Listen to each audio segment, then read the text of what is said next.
Recording in progress.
Yes.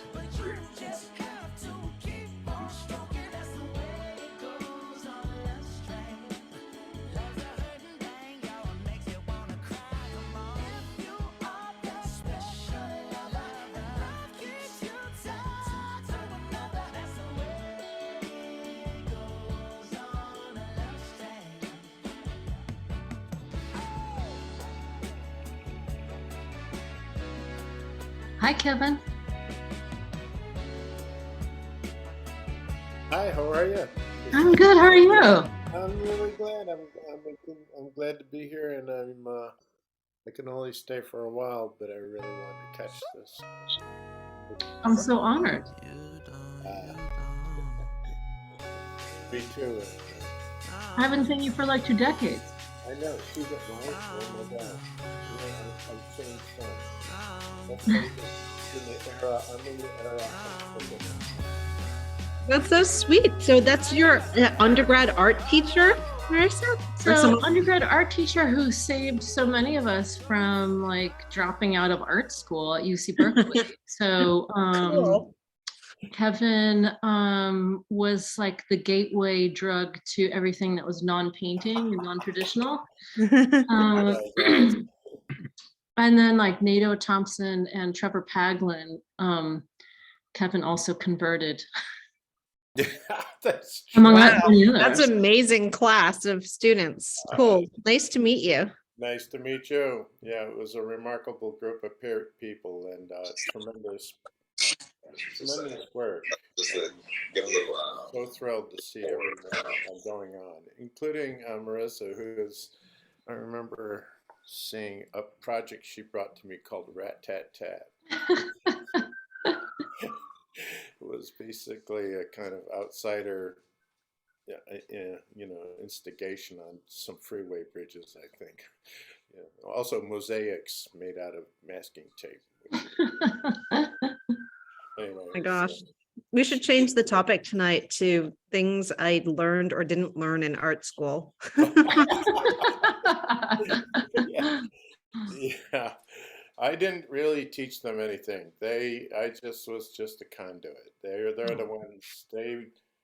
Collaboration amongst all those folks was just powerful stuff to see.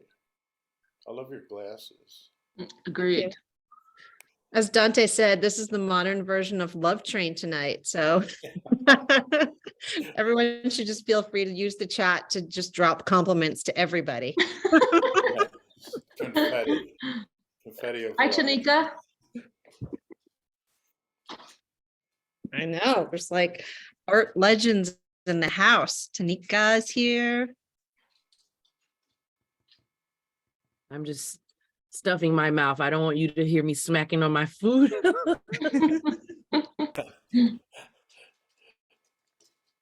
Tiff, are we ready? Yeah, let's go ahead. Kick us off. All right. Good evening, everyone, and thank you for being with us here tonight. My name is Lisa Lee, and I'm the Executive Director of the National Public Housing Museum. You could be anywhere in the Zoomosphere, and you chose to be here tonight, and I'm really happy to see you. I want to acknowledge that I'm talking to you from the ancestral, traditional, and contemporary lands of the Ojibwe, the Odawa, and the Potawatomi nations. Many other tribes, such as the Miami, the Ho-Chunk, the Menominee, Sac, and Fox, have also called this area home. Today, Chicago has the third largest urban Native population in the United States, with more than 65,000 Native Americans in the greater metropolitan area who continue to care for the land and waterways. Knowing where we live, where we love, where we work and study does not change the past, but an understanding of the ongoing consequences of this past can empower us to create a better future for all of us. The National Public Housing Museum's mission is to work for a world where all people have a place to call home and where housing is a human right. In the late stages of urban renewal in the 1990s, Chicago had some of the most famous and notorious housing projects in the country. Dilapidated infrastructure from deferred and lack of maintenance, escalating violence due to gangs, but also police acting with impunity, and other types of long-term neglect in critical social services like public schools and public health and corruption all contributed to the problem. It got so terrible that the Department of Housing and Urban Development, HUD, seized control of the Chicago Housing Authority in 1995 in one of the federal government's highest profile efforts to salvage a failing system of public housing. In 1999, the CHA brokered a deal with HUD to return the CHA to local control in exchange for a vow that Chicago would radically change its approach to public housing. With a massive $1.6 billion budget funded for the most part by the federal government's HOPE 6 program, an acronym for Home Ownership Opportunities for People Everywhere, the plan for transformation proposed a fundamentally new approach to public housing in Chicago. One of the first actions was the bulldozing of 11 high-rise public housing developments that, when demolished, represented the largest net loss of affordable housing in the history of the United States.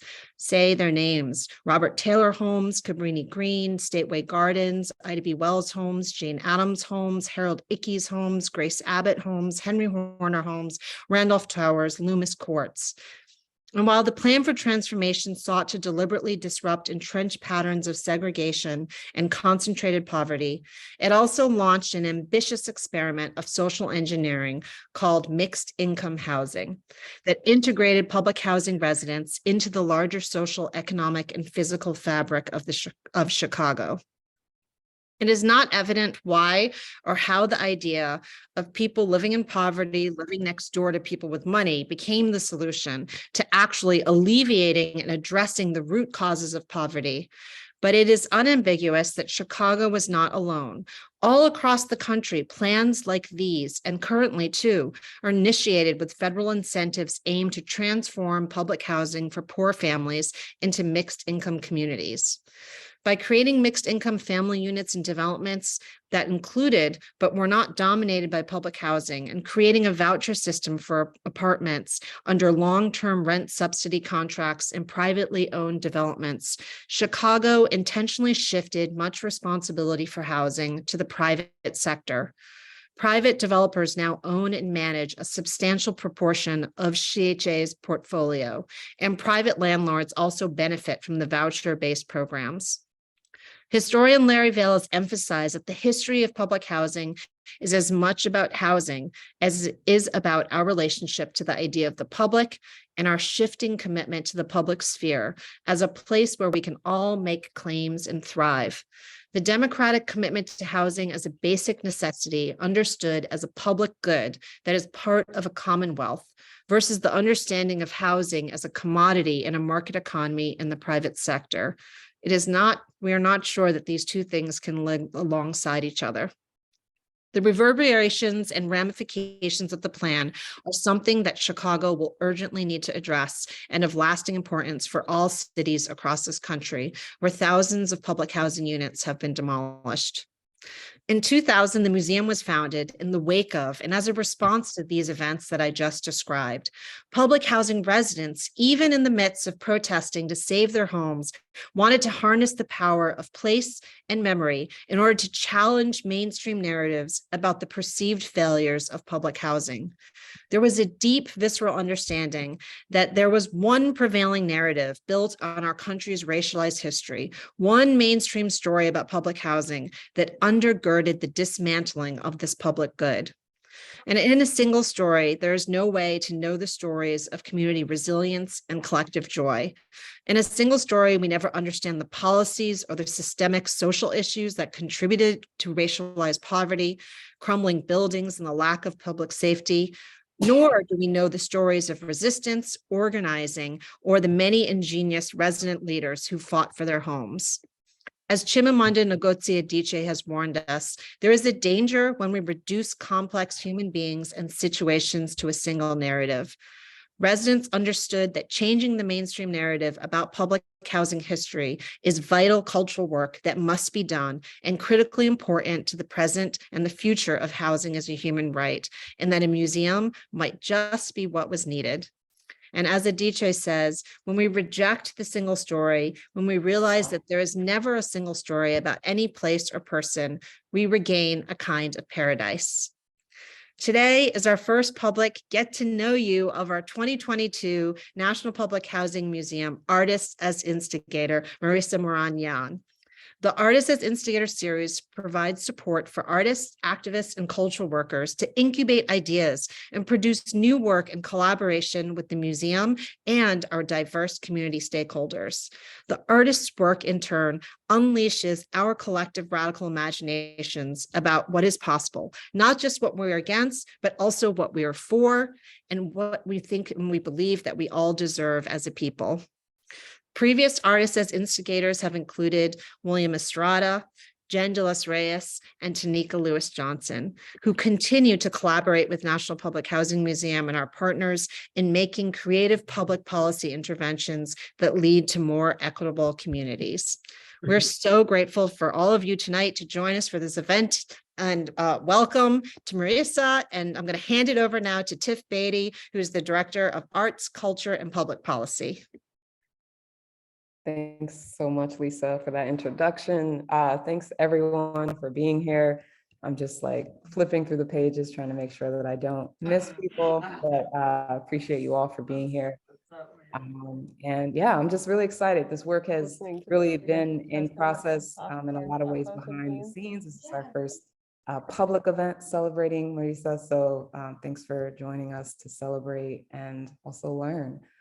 So I'm going to give a little bit of background because, as I said, this has been a very internal process up until now, and it's new for us. This event is about sharing and celebrating, but it's also for us as an institution and for Marisa as an artist, it's about listening and hearing what our community wants and needs and being in dialogue. And so this is going to also end with some conversation. So if you all can hold your comments, feedback, of course, keep putting it in the chat, talking to each other and engaging, but we'll also invite folks to come off of mute towards the end. And I have a couple of folks who've already been in conversation with me about things that they would like to share. So I am excited to just jump right in and tell you all a little bit about this process, sort of how we got here, and just to help you also understand if there are some folks who may be interested in doing this kind of work with the museum in the future, kind of where we are, what we've done, and what we're thinking for the Artists as Instigator project. So Marisa was selected from a large pool of nationwide applicants.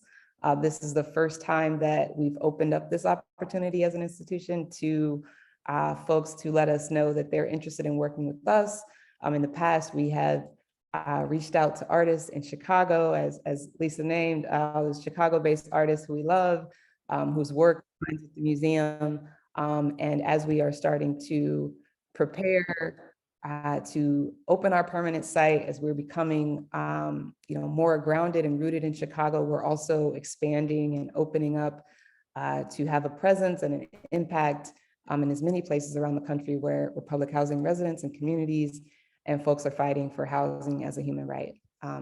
So I also, with that, there were so many amazing people who applied. I want to just thank you and say I'm eternally grateful for all of the artists and all of the work that you all are doing, and cultural workers who are using storytelling to shift the narrative, to create more stories and share more dialogue around housing as a human right. And so I want to just shout you all out who are here, and also to just let you all know, in this process, I ended up talking to about 22 different artists who were gracious enough to share their time after applying to have a conversation with me about this process, about their aspirations and hopes. Made it very difficult, obviously, to choose one person. But fortunately, as we are just really getting started as a museum, we're hoping to have a lot more opportunities, and these conversations are starting to take shape and directly inform this work that we're doing. And so please do keep sharing your aspirations and your thoughts as we're continuing to evolve our programs and want to be, as again, just in dialogue with you all as possible. So from this application open call, we had over 50, I don't have the exact number, but lots of different people completed this application. We then shared it with staff, with other artists and cultural workers, including some of our previous artists as instigators, who then helped us narrow it down to 3, which we reached out to those folks and had conversations, and ended up from there selecting a finalist who is Marisa Morán Jahn. So, and I'm practicing saying John, as you all may have heard me say Jan in the past, so it's John. As someone whose last name is Beatty and gets called Beatty, I want to make sure I'm clear on that. So we're really, really excited to continue to really have these conversations about Marisa's work and some of the things that have attracted us and inspired us about her prior work, which really spoke to us, particularly the issues that she addresses around housing and how that intersects with labor issues, but really on a values level and a mission level. The work that Marisa does is a creative practice, and it's deeply rooted in community care, solidarity, and self-determination. So like, people like Tonika, who you all may be familiar with, Marisa's work is deeply engaged in not only raising issues, but redressing structural discrimination and injustice. So this work is, has been happening all over the country as she's been working with different partners to make this conversation intersectional and impactful. She's worked with the National Domestic Workers Alliance, as well as architects, housing developers, workers, students, and now gratefully the NPHM. So she's got a lot of other really interesting projects and background that I'm not going to say because I'm going to take over her presentation if I do that. So I'm going to keep it pretty short, and instead we're going to kind of shift a bit to asking Marisa a few questions to get to know her as a human, as a person. Not as much about your work, because we'll have a whole presentation about that, but we have a few questions that we just want to ask you to open up a little bit of your personal experiences as a museum that is interested in everyday stories and people's personal experiences and how they shape where they are and who they are today. We have a couple of questions that we just want to throw at you, if that's okay. Ready. All right, let's do it. Lisa, do you want to kick us off?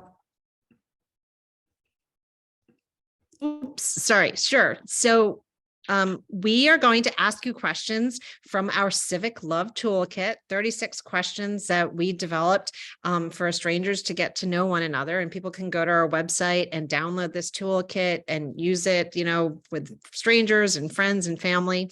So the first question I want to ask you is, Marisa, let me know, what do you keep in your cupboard that someone who raised you also kept in theirs?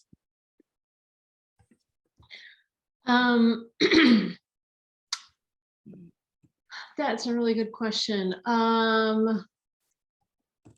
Well, protein things. I grew up in the South for the first 10 years of my life. And my dad, who was Chinese and really athletic and loved martial arts and Bruce Lee and loved sports. And he also loved Arnold Schwarzenegger. So he was really into protein. And that was like such a big deal in the South growing up. So all kinds of protein snacks. Cool. Go ahead.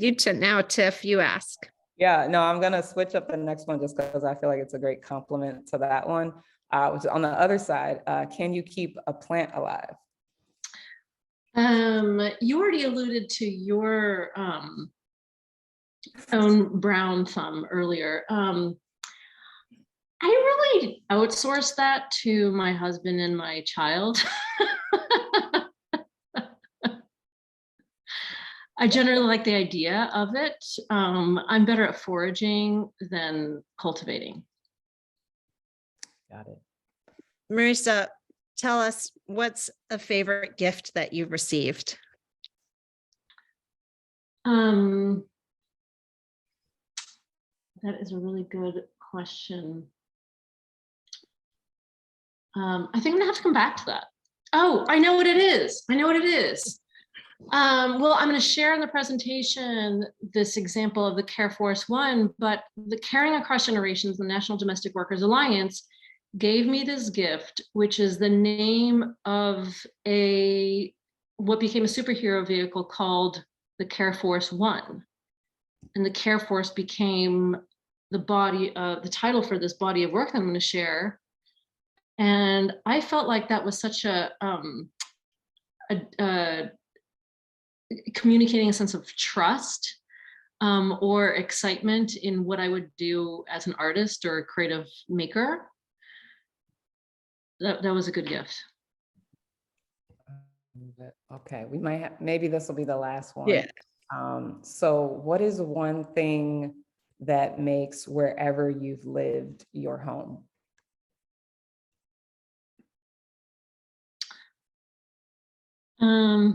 I mean, definitely my art supplies and the mess that goes along with it, which is little scraps of paper and, you know, splatters of paint and camera equipment and the closet space it requires. Making things. Thanks for playing with us. Awesome. Yeah, we're gonna turn it over to Marisa now, right? Yep, it's all yours. So now we'll hear from Marisa. Thank you. Okay, so can you see my screen?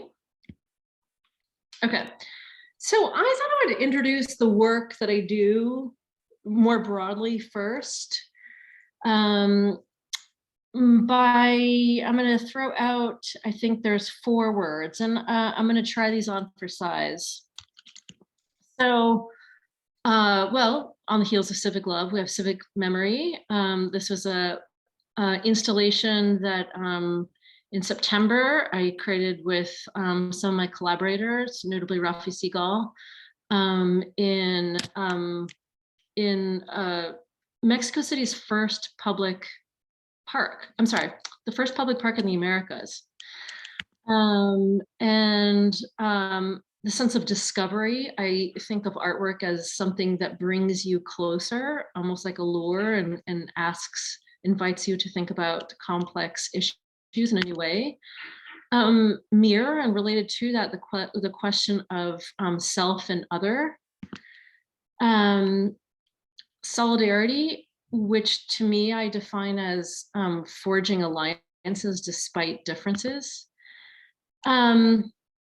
And so now I'm going to throw out a few slides. And here I just want to mention that, again, as Tiff and Lisa mentioned, I mean, this artist and instigator residency for me is a process of, I'm really excited about this opportunity because it allows me to kind of like formulate and sharpen what I have experienced in my understanding and learn from others, including you all. So the first kind of question here is, what is public housing and what does it mean? And really, what does it mean in the US and what does it mean in other cultures as well?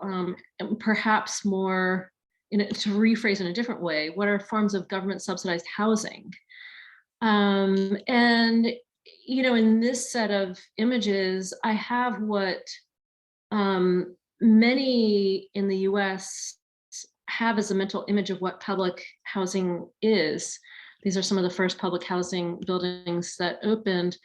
But then other scholars point out that the Homestead Act was, was an important, one of the largest forms of government subsidized housing, wherein 270 million acres, or 10% of the US, was given to private citizens to if they could settle on it.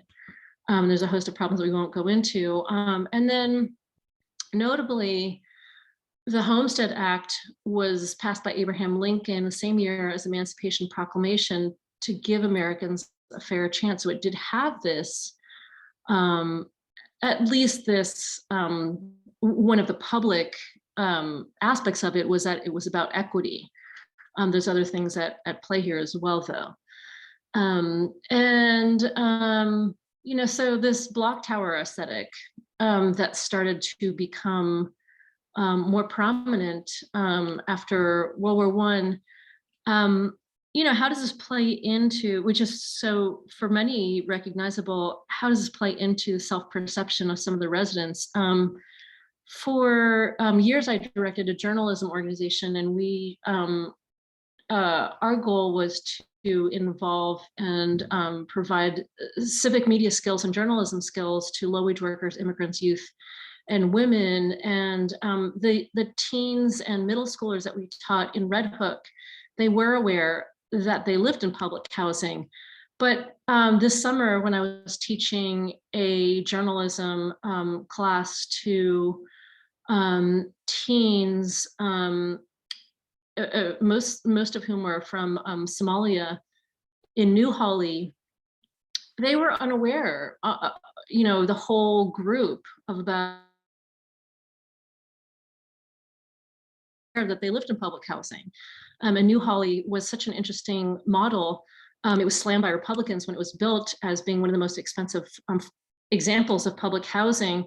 And it kind of defied the this kind of aesthetic of public housing. Notably, there was a learning center, there was a library, there's all kinds of wraparound services and amazing kind of amenities. It was a great transportation hub and many transportation links. Of course, anyways, I think I love that experience of learning about their community and their environment.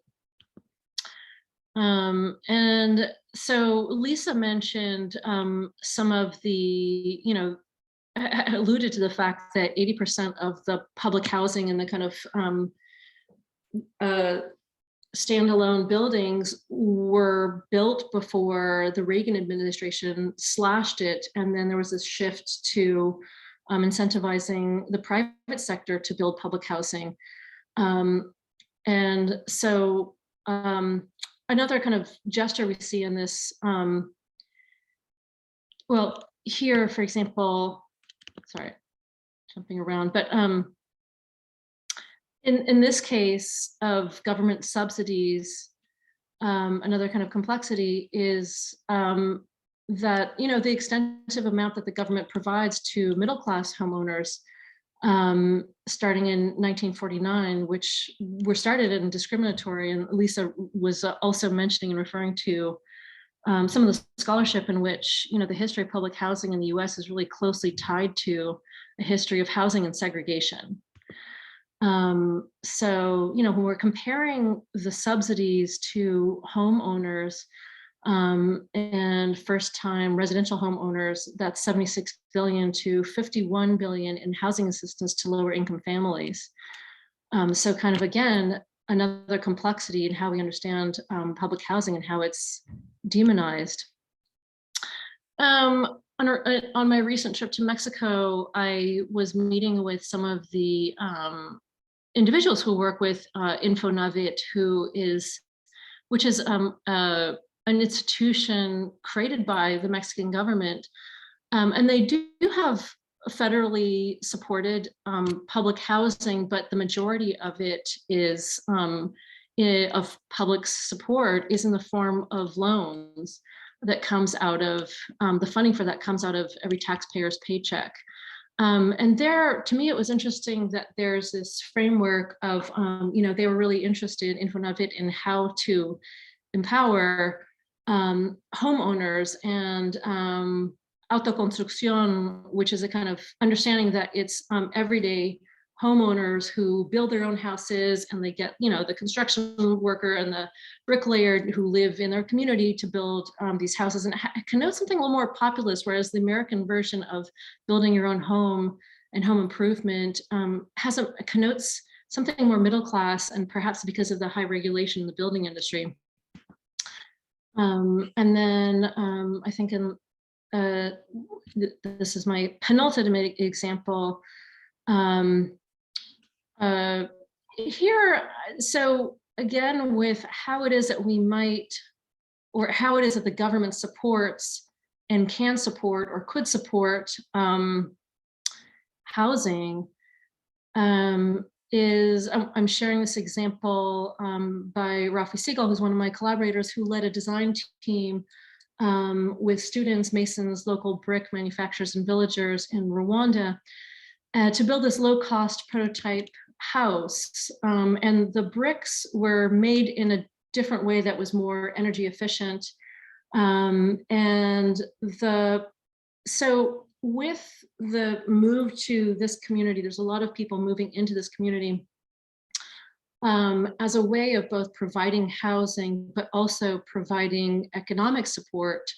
The residents would receive training and jobs to build the homes for their future neighbors. So it was not only in the process of building the home that you are being supported and forming these new relationships, but the sense of solidarity that also comes from this idea of inviting your neighbor, your future neighbor.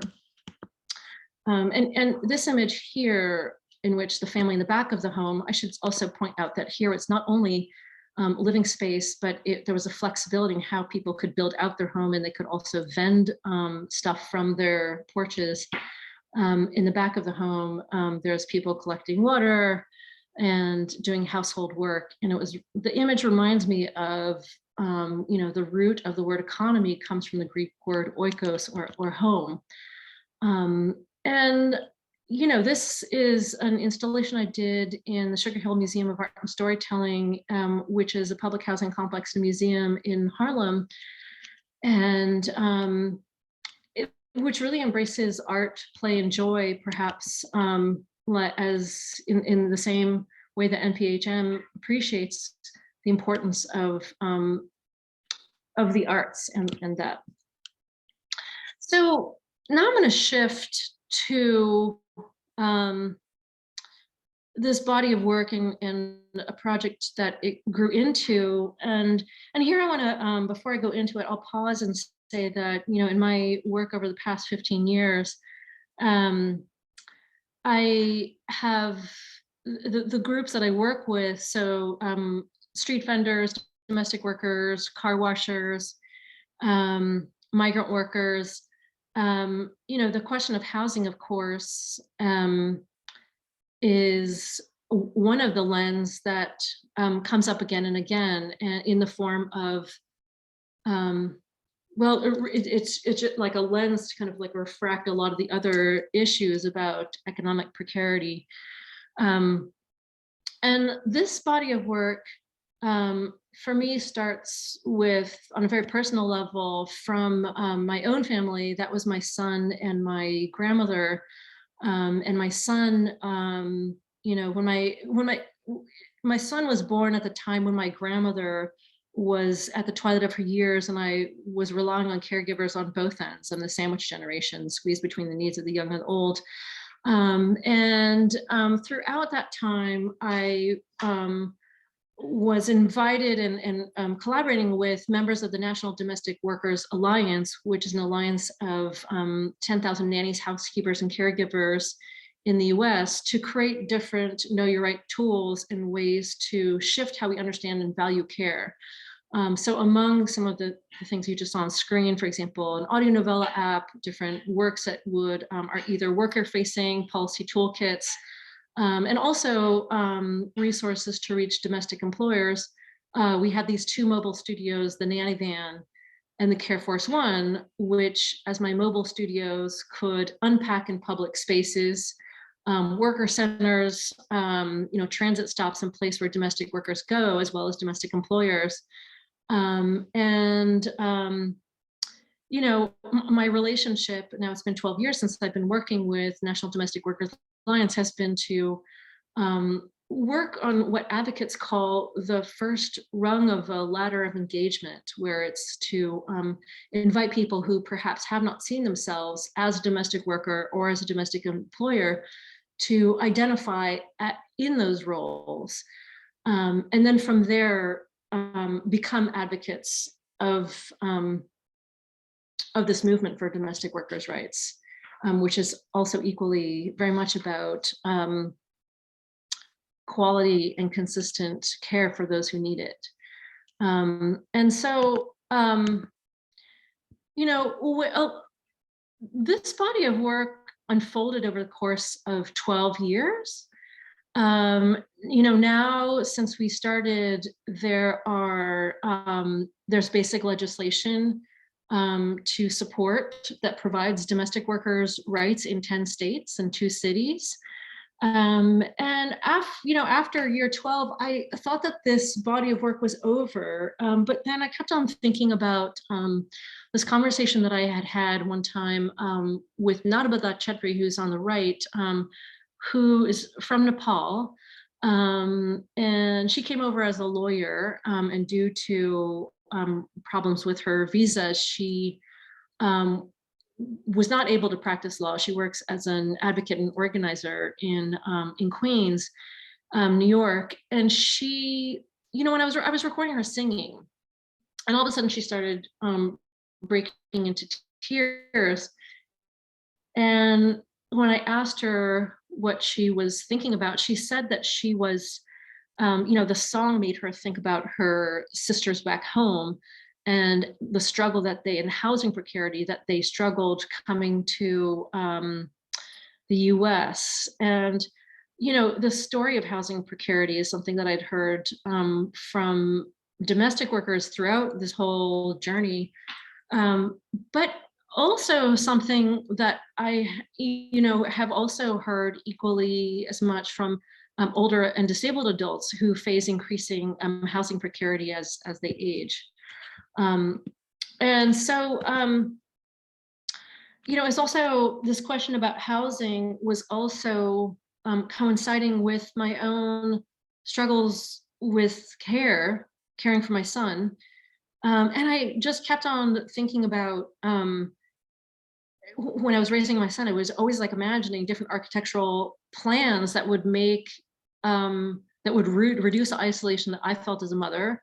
I was sort of perhaps naively shocked about how isolating motherhood was, and the lack of resources for mothers. And so I, of course, I'm not the only one who is kind of restructuring and rethinking about how to design to enable the sharing of care and housing. These are some of the 19th century material feminists that the scholar Dolores Hayden points to, different floor plans, including Ellen Swallow Richards and her lab here at MIT, kind of rethinking home economics. And, there's many examples of these communitarian designs to reorganize a home.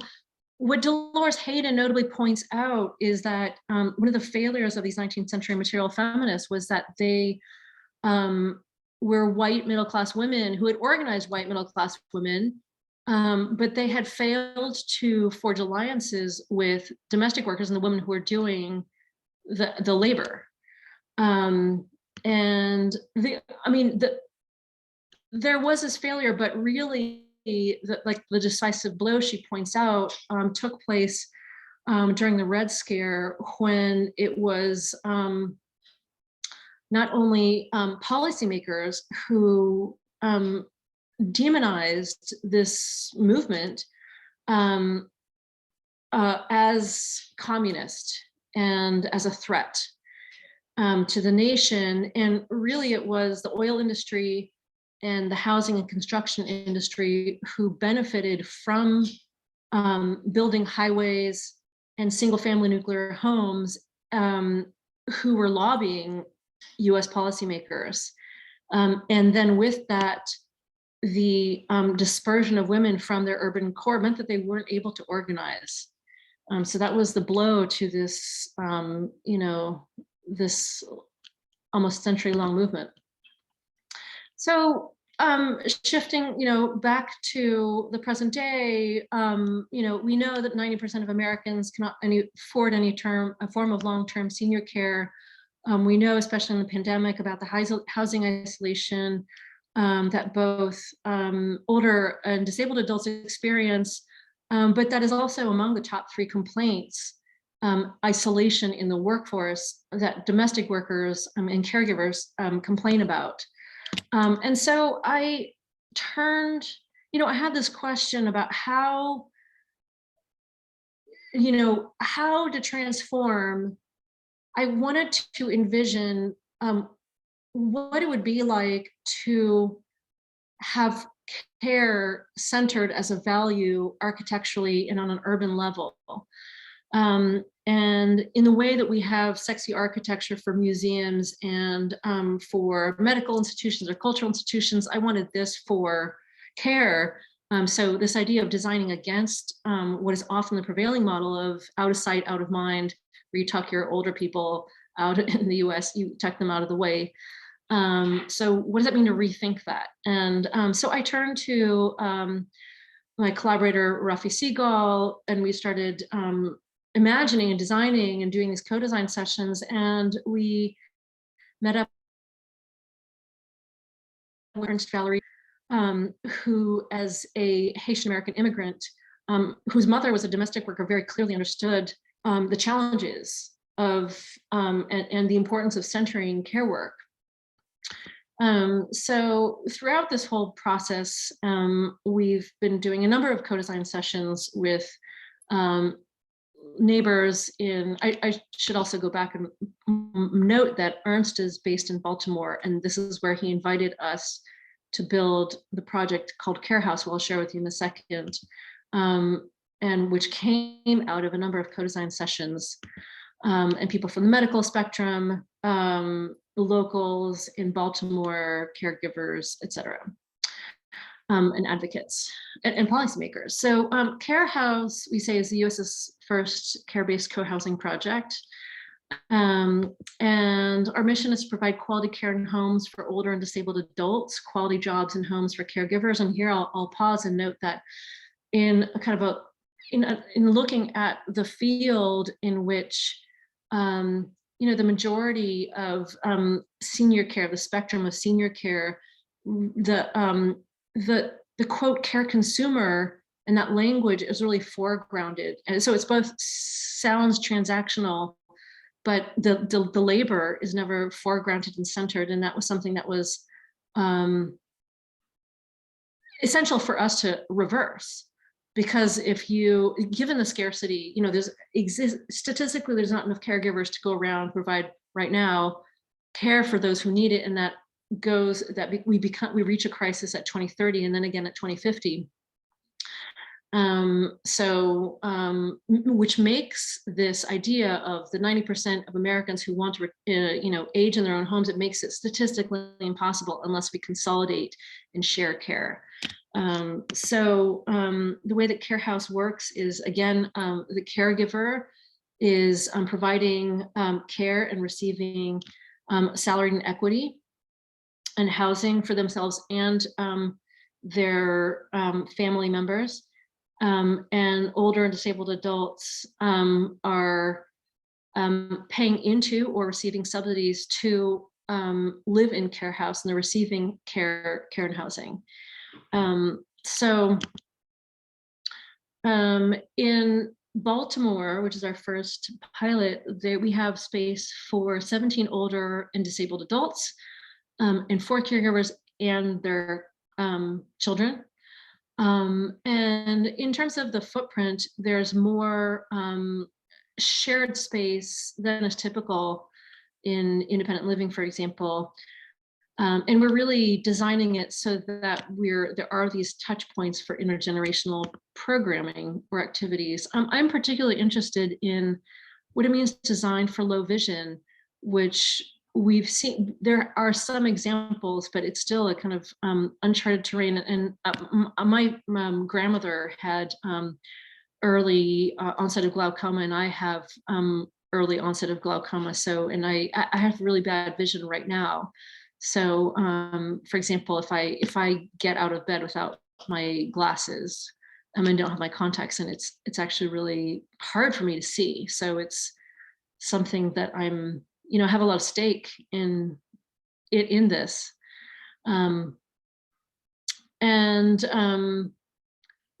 Another principle that's really important to us is the using art and design to lend a sense of space. And here I'm going to share a short story about this was in this art museum in Houston, and I was playing with these different motifs for which will go onto the facade as well as this kind of signage for Carehaus. But the tulip, you all know I'm Chinese and Ecuadorian. The tulip is I'm really interested in the cultural coding and recoding and mixing and matching as opposed to kind of like essentialist or, the tulip comes from, it's a motif that originated in Central Asia and then went to Europe with the Silk Road and then to the Americas after that. And it's a symbol of love and is as diasporic as domestic workers are. And the lioness is traditionally a symbol of family pride. And here I'm reworking it as a symbol of solidarity, this idea of extended family pride, which may or may not, may or may not have to do with your own nuclear family. It arose from hearing about Ernst's mother, Clarice, who, when they first arrived from Haiti, she would save money in her mattresses to be able to loan out money to people when they needed it. She would make sandwiches for the Haitian garbage truck drivers. She cared for multiple people's children's in the neighborhood, and she cleaned houses at she cleaned rooms at the Howard Johnsons. And so she really her sense of like mutualism for me is this kind of this lioness and extended family pride for her community. And then the upstairs floors image or kind of motifs that I was working through is commemorating voice, and on the images there are different domestic workers and advocates with whom I've worked and co-designed the Careforce and Carehaus. This is Billie Holiday, who is from Baltimore and who cleaned houses, and her mother was a domestic worker as well. So, there's in designing for aging, art and design is an important way to provide wayfinding and memory boxing and passing on cultural traditions and histories that are very specific. And we really are receiving requests all the time from people who we break ground in 2023. We're supposed to build it and open in 2024. In the meantime, we get all the requests all the time from people who say, can we have a care house in our neighborhood? We are sharing out the work that we do all the time. And we also really see that this concept of what we are calling care-based co-housing could be a standalone building like in Baltimore, but it could be integrated within a tower, or it can be scaled on urban neighborhood block level too. And as I've been working on this project, we're really kind of like hitting the limits of and contours of public housing policy. We are technically not eligible to receive government subsidies for Carehaus because I'm going to be careful not to get into the weeds because that'll be another 20 minutes, but it prohibits involving caregivers and disincentivizes private developers from innovating this model. So I, with this, led this research team from MIT, and in 2021, we did a lot of research into, well, what are the ways that we could incentivize and shift policy to enable and scale care-based co-housing. And we published a paper and we spoke to members of Congress and federal legislators. So for example, Bernie Sanders' housing and finance teams. And we continue to share out this paper to regional and local legislators all the time. And this is part of the work that I can intend to continue as artist as instigator with NPHM, and that have worked its way in bits through this book that comes out also in spring of 2023. And that's what I have for you. But it's also, I'm also really excited to learn from folks who are on this call, including Tonika, who was a former artist instigator, to share what she learned in her work with NPHM. Yep, that was the transition. Thank you. Looks like Tonika's off camera, but Tonika, when you get a chance, if you want to come back and jump in here, we'd love to hear from you. We can also maybe do a couple of other spotlights from folks in the room, but I also saw a hand clap emoji, so maybe we'll just pause also to give some snaps and claps to Marisa for that amazing presentation. Thank you. So much so, and I also appreciate it where you sort of left off this conversation and raising some of the issues that you've already started to uncover in terms of getting public funding for Carehaus and these kinds of projects that are innovative, that are really pushing against some of the current policies. And we have, I think, in addition to some really amazing, collaborators and artists from the creative side, we also have some people who are interested in housing justice and policy in particular. And so I think we'll have a nice, well-rounded sort of round of feedback and questions and ideas. And then we'll also drop a link in the chat for folks that are not able to speak today. We won't be able to hear from everyone, but this is, again, an opportunity to give feedback, to share ideas, to make comments, and to inform this next year of our collaboration together. So please also drop those in the chat. We'll drop a survey link for folks who are not able to speak. Tonika is back, and then we'll go to David, if that works. Okay, cool. I was having some internet issues, so excuse me. You're good. You're good. Give you another minute. That's okay too. Oh, yes, no problem. But it was breaking up when you were talking. Oh. So could you please repeat? Sure. Yeah, I think Marisa kicked it off to hand it over to you. But the general sort of, I think, prompt is just if you want to share anything about what you learned during your experience as an artist, as instigator, working with NPHM, any advice you would share, or just personal experience that you want to kind of pass on, as this is the official passing of the baton from you as Yeah. our 2021 artist as instigator. Well, one, it was so great to learn more about your work from you, Marisa.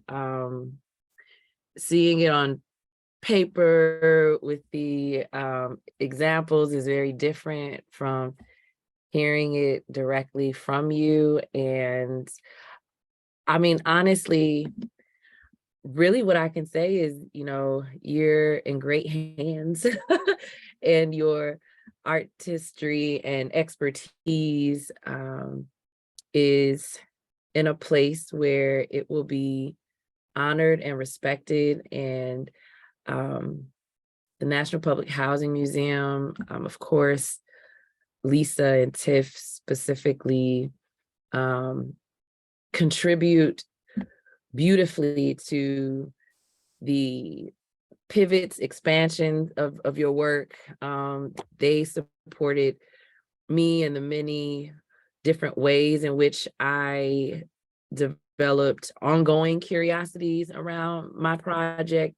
They helped add additional engagements that help really stretch the engagement that I wanted to do, and just the support to implement the work is what this time can really be used for. You know, if it were not for the emotional and financial support of National Public Housing Museum, I would not have been able to garner additional support and interest. Having them, of course, adds just a whole nother level of, I won't even say credibility, because that's obvious, but introduces you to a whole new network of amazing geniuses. Like, I just am constantly in awe of the people who I've met through my residency that help the work continue. And, you know, one specific way is really helping elevate the work into larger policy conversations. You know, this particular residency kind of affirmed my work, and I believe the work of all of the other instigators, as a great pathway into really understanding and grappling with these large systemic issues in a way that it's not unconventional to us, but to the larger public who engages with these issues. And you know, all I can say is, you know, just enjoy the journey, and you are with an amazing extended artistic family who just adds a whole nother level of intellectual and administrative support. I mean, I wanted to do some kind of podcast, but Tiff really was the producer of the podcast that corresponds to my project, and I would not have been able to execute that aspect of the project without the support of the National Public Housing Museum. No matter how much I was dying to do it, I just didn't have the capacity. And having Tiff as a co-creator on the Inequity for Sale podcast that is legally stolen, we were able to really create a wonderful podcast that educators constantly contact me thanking us for extending the work in that particular way. So whatever you think of, whatever you envision, whatever you want to do, yeah, they're there. And I'm here as well. Everyone else, you know, our social networks intertwine, but also exist beyond what we may think, and it can really help your work reach other people and populations that, you know, might not be in your purview. So just embrace it is what I want to say. And you know, welcome to Chicago virtually, and when you are here. Is she here today, or is she coming on the 19th or something? I know it's Tomorrow, yeah. tomorrow. Oh, okay, yes. And I just want to say, Tonika, your work that you did within NPHM and is just so incredible. It's such great work. I'm so proud of you, and I'm like sharing it with everybody because it's so exciting. No, thank you so much. I often tell people that you know, all of them were my co-creators, from the researcher, from the graphic designer, the website designer, Tiff with her, you know, magic with words, because I'm a writer, but I haven't written like anything creatively in well over a decade. So, you know, you have a team, and they really help provide the tools for you to execute your vision, and your appreciation of my work is honestly just a testament to the support that you now have.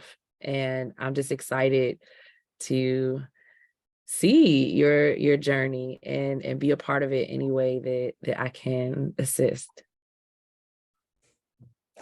Thank you. So warms my heart. Okay, so we have a couple other people on standby. I'm secretly moderating in the chat. So we're gonna go to David and then Andrea next. Thank you, Tiff. And thank you for Tiff inviting me to be here, and I'm so glad I could be. Marisa, thank you for your work. I look forward to seeing what you continue to create over the next year. As a policy expert in housing, especially at the intersection of disability, I'm glad to see that there's somebody out there who is addressing this work, and especially somebody who can bring creative force to it. It is, as Lou mentioned in the chat, an area that is not getting nearly enough attention. Here in Chicago, less than 1% of housing units are both affordable and accessible. And as a result, we have just a tremendous number of folks who are trapped in institutions, nursing facilities, group homes, and so forth. And it's a giant problem, of course. Not only were we promised 32 years ago by the ADA that we would be able to live in community, but since then, the Olmstead decision by the Supreme Court said that we have that right. And we are under several consent decrees here in Illinois to move folks from institutions into the community. One thing I will caution you about in your work, while I deeply appreciate that you are thinking beyond just the standard federal standards for accessibility, and that's work that needs to continue. We need to continue to highlight your work in helping those with sight difficulties, folks with autism, just a range of things that have never been considered by housing policy in the past, and bring those up to date and continue to have an open forum for discussing them. What I will caution you about here is those folks who we are rescuing from institutions. desperately don't want to go back to a situation that reminds them of that institution. And that's what I see in Carehaus. We see this kind of a solution over and over again, and likely for the very same reasons that you highlighted, that we don't have the proper caregiving workforce, and we're dealing with those kinds of difficulties. But as I speak to my comrades in the disability community, one of the biggest things is they want to live in a community of their choice, not be forced to live in just another building that has all disabled folks. Because while we all share a lot as folks with disabilities, and I'm sure you know this from your own experiences as well, that doesn't always necessarily connect us either. And there are often larger cultural things or other factors that are often more important than just the fact that we have a disability or more. And so we need to figure out ways that we can take these principles that you're looking at and that you're discovering and building out further, and use that to ensure that we can expand accessibility to all, so that we can all age in place, because at some point or another in our life, unless we're really, really lucky or really, really unlucky, we're all going to have some bout, at least temporarily, with disability in our lifetime. So aging in place is essential to our thinking. And we need to take that to a larger level and not just to a single building. So I see a little bit of that in what you're talking about with the scattered neighborhood design.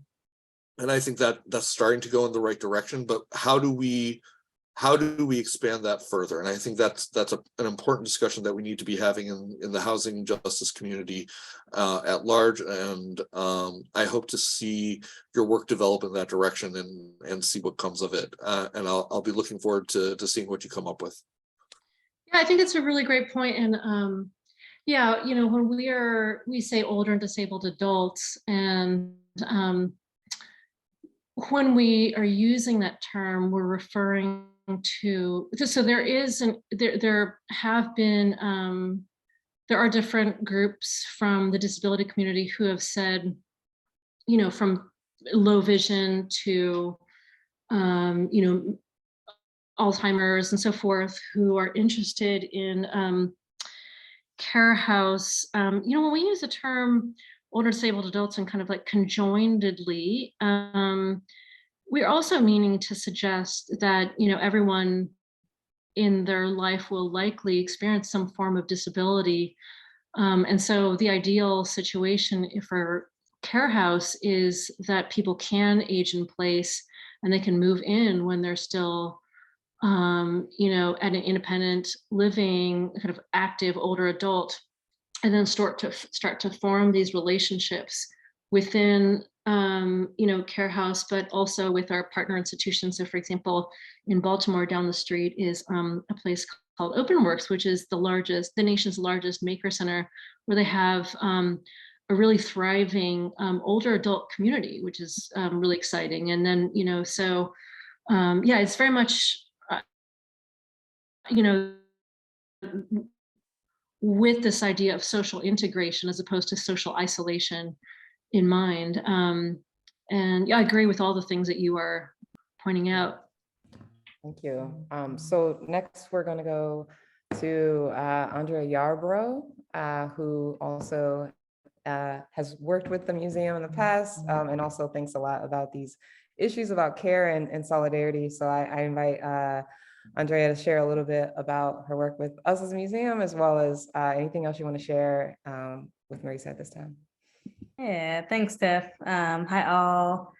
Incredibly happy to be here. Such a great presentation. I learned a ton. I took a lot of notes.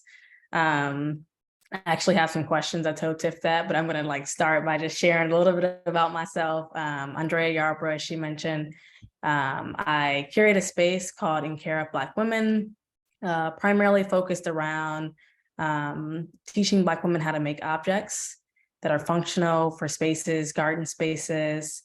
We did some work with National Public Housing Museum, Taylor Street Farm. Sally's from there. She talked about the objects in the chat. We built some objects from shipping pallets this summer. in collaboration with the museum. And they kind of serve as like this kind of stage type space for communities. And so really interested kind of like the functionality of art objects and spaces and so forth. And so I think in terms of the work that you're doing, you know, seeing some of the images were really beautiful, and thinking about art not as just these things that sit on walls, but things that we can really interact with and engage with in a really meaningful way that brings communities together. And so I think my question that I really wanted to ask was specifically around the slide you showed with Carehaus. It had like a salary and an equity piece. Mm-hmm. I wanted to know if you could recap it maybe. Yeah. And just share a little bit about how that works. Yeah, I mean, so, and then, you know, I should say that there's also Carehaus specifically. And then when we were publishing the policy paper, there's a number of policymakers who asked us again and again, is it an LLC? Is it a nonprofit? Is it co-op and so forth? And we really believe that we're not kind of prescribing what we're doing in Baltimore for another community, because it would necessarily have to be different based on the stakeholders and what's needed. And so really the kind of model could take many forms, you know, with the pilot in Baltimore. Essentially, if you are a resident, an older disabled adult, some people may pay for, we're really, I didn't include a slide that I sometimes include in other presentations, where we are really trying to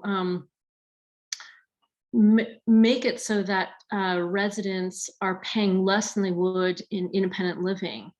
And if you need additional layers of care as you age or need it, or for that time period, for example, then you would, that's kind of layered on. And some of the care, you know, could be covered by Medicare, Medicaid.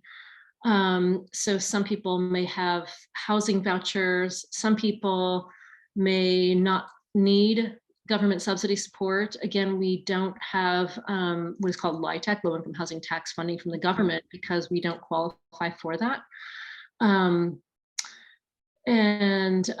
So, I mean, what we want to do is have the caregivers, so their housing, their rent would be subsidized, and their food would be subsidized for themselves and their kids. And I mean, ideally, we would love to be able to provide equity to the caregivers and the residents, so this is a neighborhood that has been historically divested. Mm-hmm. And we are investing in there's other developers, Black and brown developers, who are also investing in this neighborhood. We want to have the Carehaus residents benefit from that, as opposed to, you know, of course, like, be pushed out. That would be the worst case scenario. So the equity piece and how, like, the mechanisms of how to do that is something that we're really looking for other models to kind of adapt what that looks like. You know, did that answer your question? Yeah, I mean, I feel like it leads to more questions, because now I'm like, you know, how are we thinking about equity? If they're going to age in place, then are they able to take their equity and pay down some debt? Like, what are they able to do within, like, what do we mean by equity in terms of what they're paying into? Yeah, and the other tricky thing is that for if you are an older resident, you know, we could not make it so that they were owners of the unit.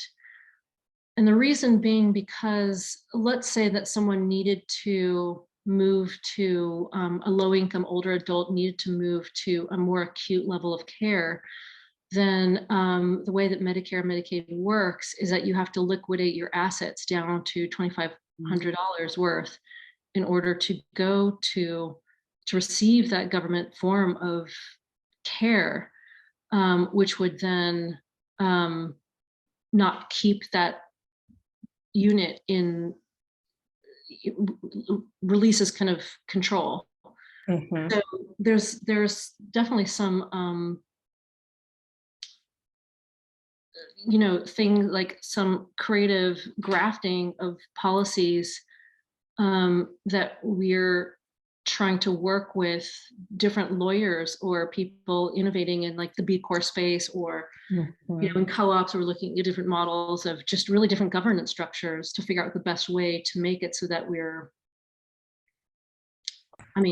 developing sustainably and contributing to the individual's sustainability and well-being and financial stability.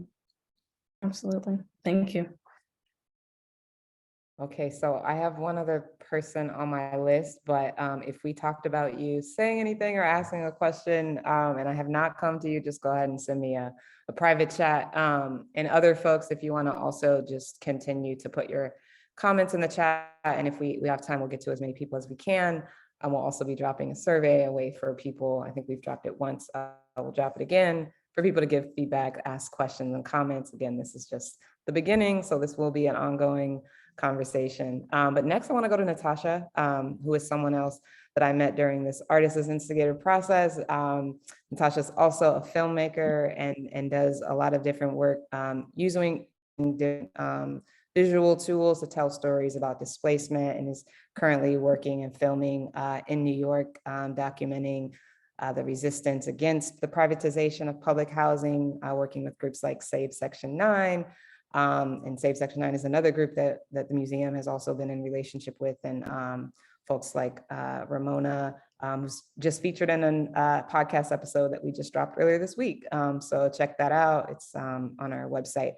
But I will stop the plug and hand it over to Natasha. We have about 5 minutes before we start to transition to our closing, just as a time check. Okay, thank you. Thank you so much for that amazing presentation, Marisa. Really amazing.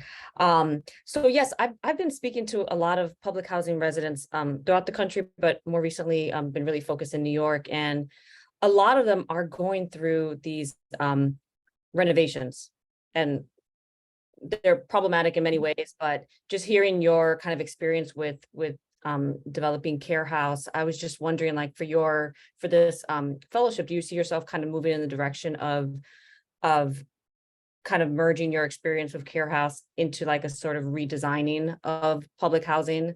In a way, it's kind of like a great moment to be thinking about that, because so many of them are going through these renovations, and I hear so many of them talk about how in disagreement they are about the way it's taking place and the materials that are being used. So it just doesn't make sense. So I thought it would be really interesting to see, how you might kind of respond to the moment with your work and your experience. Yeah, no, I think it's a really important question. And, we have been in conversation with different developers who are involved in some of the redevelopment or like maintenance or infrastructural redesign for some public housing in New York. Oh, wow. And I will tell you that it's kind of a miracle that it's a tricky industry, because real estate developers can be very fiscally oriented again and again and again. We spoke to, before we met Ernst, I would say we spoke to just under 10 real estate developers. And, like, the question is always about, like, how do I get my return on investment? Instead of understanding that it's like, it's an investment on an urban wide level to the community. So, like, that is, the fiscal or kind of transactional, kind of like capitalist de facto framework is something we run into again and again. I think also, another kind of obstacle that we run into is, we've been asked or invited to think through what that would look like in a public housing complex that houses thousands of people here in New York. And not going to say on the record which one it is or which developers. But you know, like Carehaus is a really high touch to get to an understanding of what is specifically needed for our residents in Baltimore. It's like so many community meetings. It's a lot of not hand holding, but it's really a high touch co-design project. So, you know, really the developers were like, okay, so why don't you just tell us the questions and then we'll do the workshop. And it's like, well, no, it's not, you know, so we're really careful that it's not an extractive process of getting information and then delivering it. It's like, there's a whole interpretive level, you know, we involve people from like, you know, gerontologists, disability advocates to, you know, local entrepreneurs and so forth to kind of get to like the design or the renders that I showed you all. And so it's like shifting an industry mindset to understand that you can't really design for like care. I mean, I'm sure many people on this call understand that if you go to many of the block tower, for example, like that were built in the 70s and 50s in Chicago, in New York, there's not the amenities that communities need, that does not support aging. There's not enough common and public space. There's not enough outdoor space that is like attentive to people's needs. So I think it's really, I mean, while, you know, of course, like Carehaus is really a process of, it's a systems, it's like, yes, it's like designing on a level of lighting and fixtures. It's also like a systems design and industry mind shifting that needs to take place, and policy shifting to reshift it into the right framework. So yeah, I mean, I think I would welcome, and I think that public housing needs care-based co-housing so that we can age in place, because that's excluded, but yeah. Many people are doing it. Many public housing residents are doing exactly that, and you know, are happy with what they have, but could use a lot more attention. Yeah, thank you though. Thank you for sharing. Thank you so much, everyone. We're gonna start to wrap it up here, but we do have, I just wanna make sure, because Nakia and Dante are in the house, no pressure to come off mute, but if you wanna say something in the chat, these are two of our Entrepreneurship Hub members. The NPHM Entrepreneurship Hub is all about solidarity economies and building community wealth and community and cooperative work together. So I just want to shout y'all out. When I saw the root of economics and home and that whole thing really made me think a lot about the eHub's work. We're going to continue talking and working with those folks, as well as the Corner Store Co-op, which is the museum store, which is a co-op owned by residents that is currently online and will be housed in the museum when we open in the next year. So really excited also about those intersections. We have cultural workforce development that we're doing at the museum. So thinking about labor, about economics, about housing, and how all these issues are connected. I'm personally excited to bring all of you all in conversation with Marisa and to continue shaping this project and thinking about the next year and beyond, because we know, again, we're just getting started, as Tonika alluded to. We're still talking all the time, and this is a really a commitment to just being partners as far as we can go. So we're really, really looking forward to the next year and beyond, and want to sincerely and honestly thank you, Marisa, for being a part of this with us, for taking this journey with us, and everyone that showed up tonight to share your thoughts and your ideas and your questions. We are keeping track. I promise we will be following up.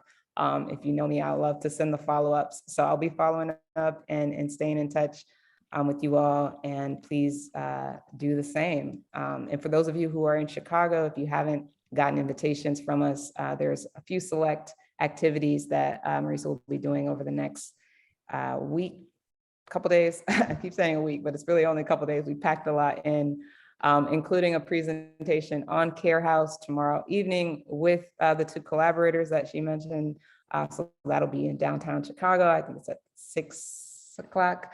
So if you didn't get an invitation to that, we can make sure to invite you to that, as well as residents and organizers and thinking about housing, and open to doing some intergenerational game playing. We're going to host an event at the library in our community in the near west side of Chicago on Friday afternoon. So you should have gotten those invitations.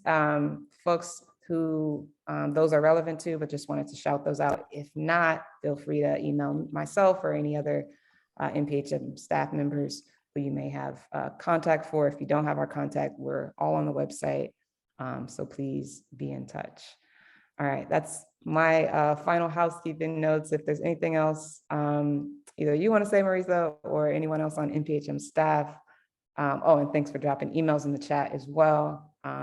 And for the resources, the books and all that, we'll also recap all that and share that out as well. So, and this video as well, if folks are not able to make it, if you know people, we'll make sure to get this posted to our YouTube and shared out as well.